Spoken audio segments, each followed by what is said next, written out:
Hey, Mama, I am so excited for today's episode. I'm going to be sharing with you a little status update on my personal growth goals for 2023.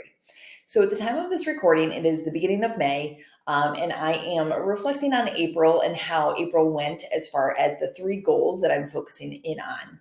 If you are like, ooh, what's a personal growth goal? What's a personal growth notebook? I want one. I will link in the video description the video that really explains my whole process. But what I'm trying to do to stay accountable is every month hop on here and just share with you where I am, share my wins, share my losses, share things that are hard, just to give you an idea of what this could look like for yourself and hopefully inspire you to focus on your personal growth goals throughout the year as well. So let's dive in. I have three personal growth goals that I'm focused on in 2023. The first one is publishing my book. And literally in January, I wasn't sure what that was going to look like. And as each month ticks by, I feel more and more confident in my plan.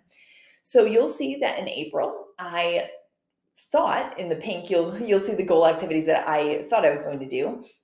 I thought I was going to finalize my proposal to start seeking traditional publishing. And then you'll see in the purple that I actually changed my plan. I decided not to pursue traditional marketing. After tons of reflection and research and talking to people, I realized my goal for this book is to get it in the hands of readers as fast as possible, and kind of procrastinating by looking for a traditional publisher when I know it's such a long shot just seems like procrastination. So I decided to kind of skip this step. And if things go well, who knows? Maybe I could seek traditional publishing in the future. But for right now, I decided I'm going the self publishing route. That rocketed me on to finding a content editor and getting alpha readers um, in April. So April was a really busy month. I did sign on with a content editor, which is really exciting. So as I look forward to May 2023, my action steps that I think I'm going to take are incorporating the alpha reader feedback. I should be getting that around May 15th. So that will give me about 2 weeks before I have to get it to my content editor to kind of rework some things. The content editor has already told me that she's going to be sending me a questionnaire that's going to be like a deep dive into my book to really give her a sense of what I'm trying to accomplish. So I know that that's going to have to happen in May. And then I also have to cut 10,000 words, which kills me, but I know as part of the process. My goal had been to write 60,000 words and I got to 70,000 words. So I really need to dive in and start cutting some of those back. So tune into next month to see how that went, because I'm super curious myself how it's going to go. But we'll get there. The book is trucking along. It is going well. I'm feeling good about it.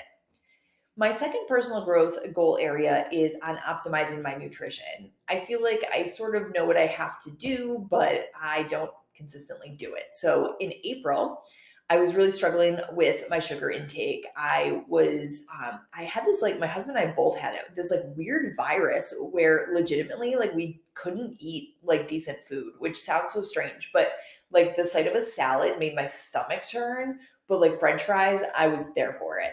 And I thought it was just me being crazy, but my husband got it too. And I was like, this is weird, right? Like carbs, all we could eat was carbs. Very strange. So we finally got better like middle of April. And of course, that coincided with going on vacation. And it was my birthday. And we just wanted to be realistic.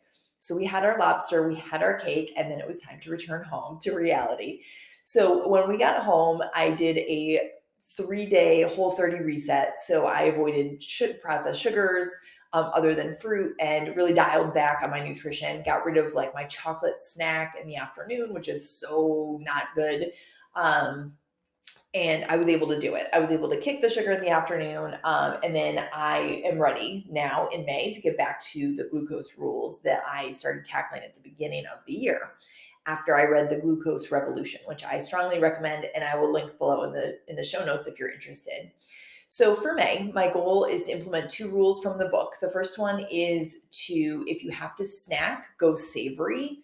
This is my downfall in the afternoon. I want a snack and I want sugar. So I need to lean more in towards the apples and the cheese and the like more of the savory things, instead of defaulting to sugar.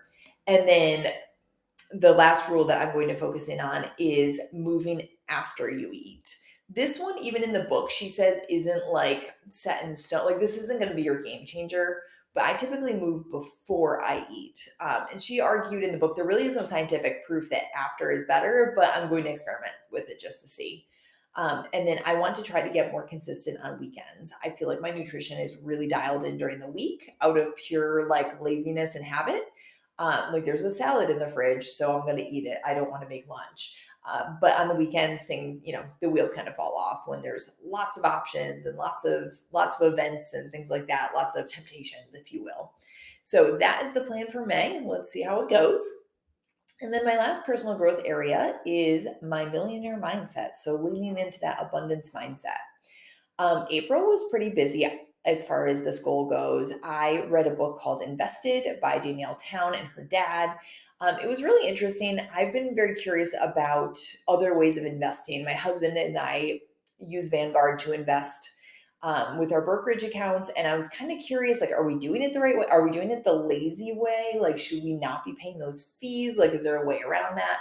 So this book was all about traditional investing. It was interesting, but definitely not for me. It looks like it could be literally a full-time job to be like a day trader. And there's so much research that says like, you really can't time the market. Like, so I think the book actually talked to me into or validated me for what we're currently doing. But it was interesting to read. And then my goal activity for April was to project my photography numbers because my business is very seasonal. I do a lot of work in spring, summer, fall, and then really very little in winter. So it's really important for me to project out to get a sense of what gaps I need to fill, if that makes sense.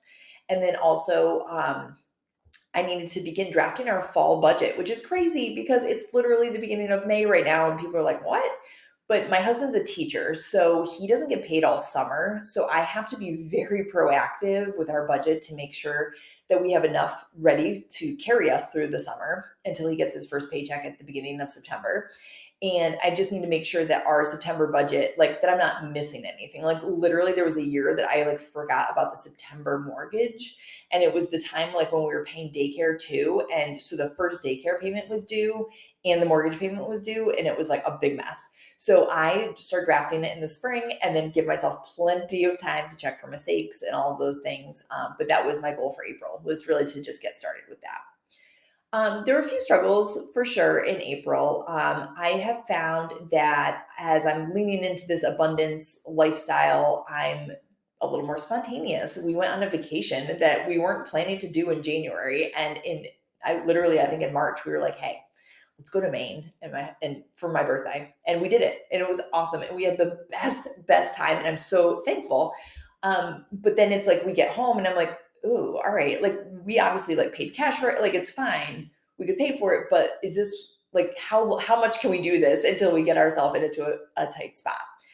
So I'm really struggling with trying to find the balance of kind of like emotional spending almost like, oh, my kids are getting older. I want to go do this. Let's just do it and then deal with the ramifications later. So just kind of struggling with that if that resonates with anyone out there. I have been doing my abundance anthem daily. It is like a 5 paragraph thing that I read to myself in the mirror. It is modeled after John Acuff's book Soundtracks. And I think it has really been the one thing that I've done consistently that has improved my mindset. So I do have a video and a blog post that explains more about this. And then I think I give you a sample of what my abundance anthem actually looks like. So if you're curious, I'll link that in the video description. Let's see. And then I did do the projection for my photography business. I struggle with projections in business because I always get optimistic when I'm projecting. And sometimes it's more important to be realistic and then just be pleasantly surprised when things go better than expected. So it went well. I just need to remind myself to keep my feet on the ground. And like I mentioned earlier from the book, I did learn that I think the way that my family and I are investing right now is the best way for us, at least for this season of life. Okay, this video is much longer than I expected. Sorry about that. So, looking ahead to May, here is sort of what I'm planning to do for my millionaire mindset. I stumbled upon on Netflix the mini series, whatever they're calling it, How to Be Rich. And I was immediately intrigued. I'm a personal finance junkie. I love it. I get so excited about these things. I watched the first episode and I'm hooked. So if you haven't checked it out, you definitely should. The guy who's running it, his name is escaping me. I'm sorry. He wrote a book that I tried to read it, but it felt like a lot repetitive for a lot of the things that I have done in the past. So if you're new to personal finance, you may want to check him out. The book seemed solid. It was just like, I don't need this. Like I have a lot of books on my to read list, so I skipped over it. But I would definitely recommend checking that out if you haven't already. I'm excited to finish the series. And then my May goal activity is to finalize my fall budget, which I just chatted about, and then begin to plan for our abundant next steps. So my husband and I, when we were reviewing the fall budget, we were like, okay, so we keep saying that we want to get a second home. And like we're in a position where we're like almost ready to do that, but we're not actually doing anything to like if the perfect house showed up today, like we wouldn't be ready, if that makes sense.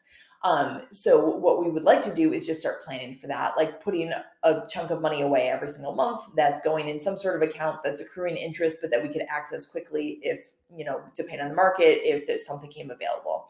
So that is just something that we want to start actually planning for instead of just daydreaming about, which is super exciting. And I feel very lucky that we're able to do that. But we just want to be a little more purposeful with that. So I hope looking at this behind the scenes of my personal growth notebook was helpful. If you ask yourself the question honestly right now, how are you doing towards your annual goals? Um, think about your answer. If you're like, what annual goals? Then maybe there's some work that you need to do there. And don't feel like you missed the bus. Like if it's May right now and you didn't even set any annual goals and you want to go back, like it's never too late to start your goal notebook for the year and dive in. It gives you some time to practice and then you can start fresh next year. So don't be intimidated or be kind of confined by the calendar. Like start today. Your future self will be so thankful that you did. All right, mama, if you haven't done this yet, I really encourage you to take the Dream Life quiz that I've created for you.